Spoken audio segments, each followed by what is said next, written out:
I want you to hit me as hard as you can.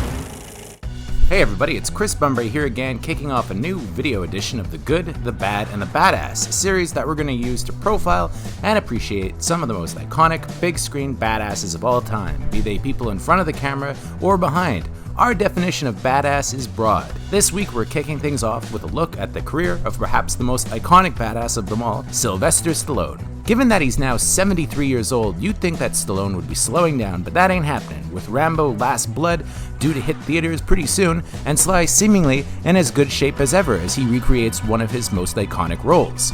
Stallone's road to the big screen is a legendary one. A working-class actor in the 70s, Sly didn't always seem destined for stardom, with him first attracting notice as a subway tough guy in Woody Allen's Bananas, a totally silent role.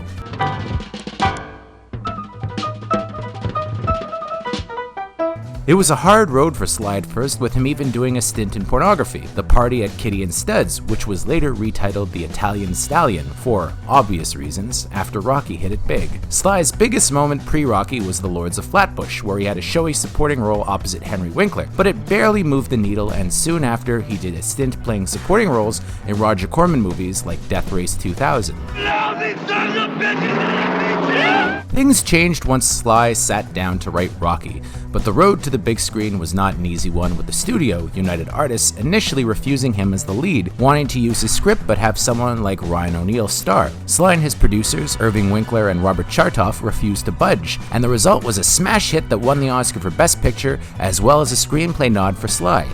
He followed it up with a big-budget drama about the early days of the workers' unions called Fist, which, contrary to popular opinion, was not a flop. In fact, it was actually quite reviewed. It's a movie from Norman Jewison, and it made about $40 million in 1978 dollars, which would be a huge hit now, but was actually seen as a disappointment considering how much money Rocky made. His follow-up, however, the heavily hyped wrestling comedy Paradise Alley, which he also misguidedly perhaps sang the theme song for, was a complete disaster.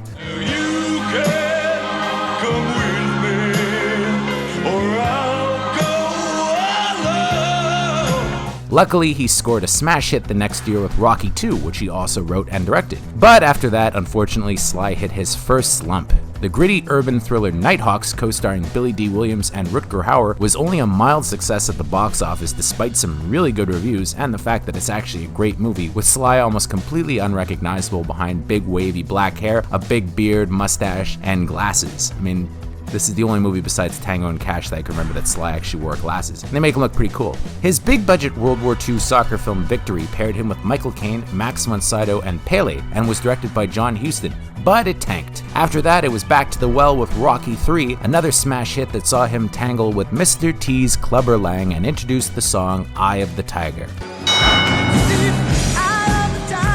Critics at the time, however, assumed that Stallone was box office poison unless he was playing the Italian Stallion. A low-budget action movie called First Blood, based on the novel by Dave Morrell, would prove them all wrong. His first time playing John Rambo, this dark thriller found him as a Vietnam vet being unfairly pursued by hateful cops, only for the former soldier to turn things around in a very brutal way. Rambo wasn't originally meant to be a hero, with the original ending having him die at the hands of Richard Crenna's Trotman, as in the book. However, audiences absolutely loved Rambo and wanted him to live, and sure enough, the movie grossed $47 million domestically, even though Stallone himself thought the film would be a career killer before it even came out.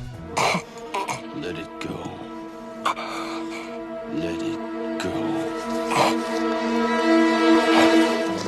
Now firmly on top, Stallone made what, in retrospect, was perhaps a misstep by randomly signing on to direct the big-budget sequel to Saturday Night Fever called Staying Alive, which he toned down from a gritty, streetwise movie to a PG-rated fairy tale. Sly's style was clearly a heavy influence on star John Travolta, with him re-sculpting his body in a way that makes him look more like an action hero than a dancer. While the original's rough edges are absolutely sanded down, the movie was a critical flop but actually made a bit of money, although it's much maligned these days, especially for Sly's rather poor decision to axe the Bee Gees in favor of songs by his brother Frank, although one track, Far From Over, actually made it onto the charts, believe it or not. His next film arguably would be his worst fiasco ever, Rhinestone, which paired him with Dolly Parton, But more on that later. 1985 would turn out to be his best professional year ever, with Rambo First Blood Part 2 and Rocky IV, the second and third highest grossing movies of the year. Both of them were only beaten by Back to the Future. Both films reimagined their heroes as a jingoistic, comic book style hero, and this vibe proved to be ultra popular at the time, along with Arnold Schwarzenegger, the ultimate American ideal of what an action star should be in the Reagan era, spawning many imitators.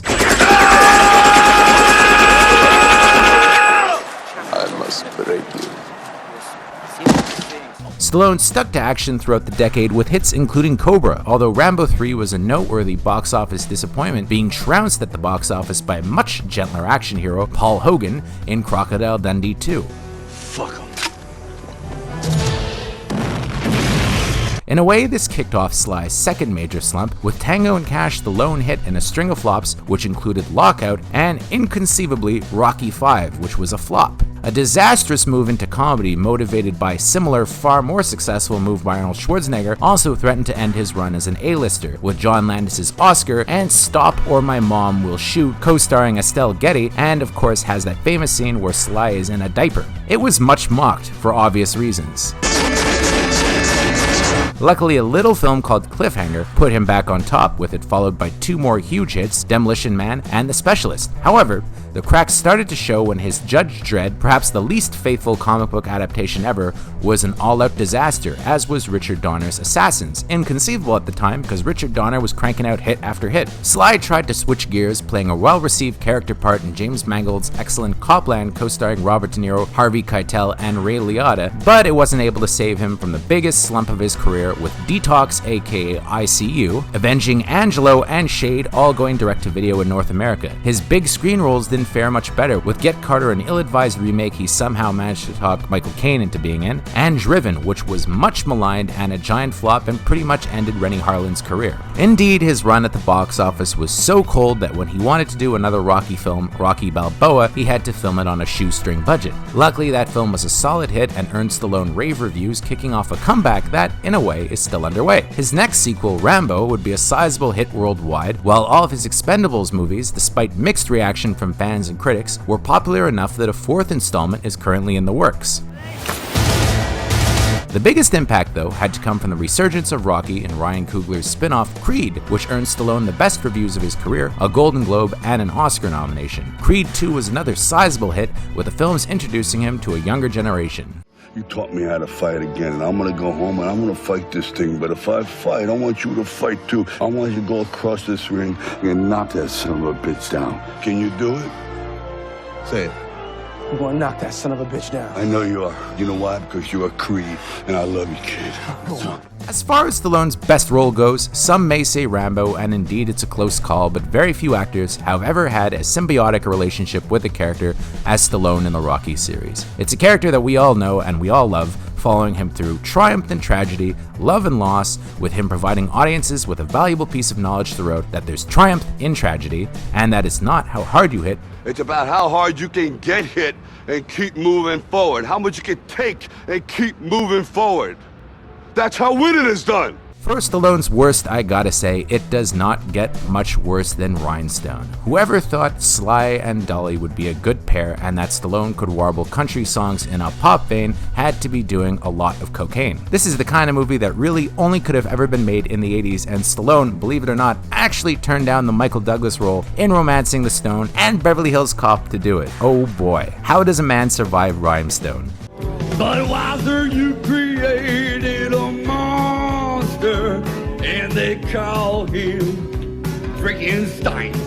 However, Sly's got a bunch of movies that haven't gotten their due. First and foremost is Copland, which always impresses me as a solid crime thriller in the vein of Scorsese, with Stallone's turn nuanced and effective, although the film is absolutely stolen by Ray Liotta as his coked-up, unstable cop best friend. Now, one of the problems with Copland is that it was so hyped at the time by Miramax and Harvey Weinstein that everybody was expecting another Pulp Fiction, and it wasn't that kind of movie. Everybody thought it was going to be a huge comeback for Stallone and put him in the stratosphere, kind of the way that John Travolta was in Quentin Tarantino's movie, but James Mangold is not Quentin Tarantino. He's a great director, but it's a very different kind of movie than Pulp Fiction, and I think those expectations got dashed a little bit. Still, if you go back and you look at Copland now, especially in retrospect with how the rest of Mangold's career has gone, I think it's actually a pretty great movie. In terms of action flicks, the most underrated one that he's ever done is definitely Demolition Man, which to my mind is a pretty perfect flick, with a great screenplay, sharp dialogue that was rewritten by Daniel Waters, who did Heathers, great action, and a worthy adversary in Wesley Snipes, plus a great love interest in Sandra Bullock and some hilarious bits. Thanks a lot, you shit brain. You are fine. John Spartan, you are John Spartan. You are John Spartan. You are fine. Twice for repeated violations of the verbal morality statute. So much for the seashells. See you in a few minutes. In the end, Stallone's had one of the best movie star runs of all time, with him having been active in the industry for almost 50 years now and showing no signs of slowing down. More than anything, Sly's only proven that the greats endure and that you always gotta keep the eye of the tiger.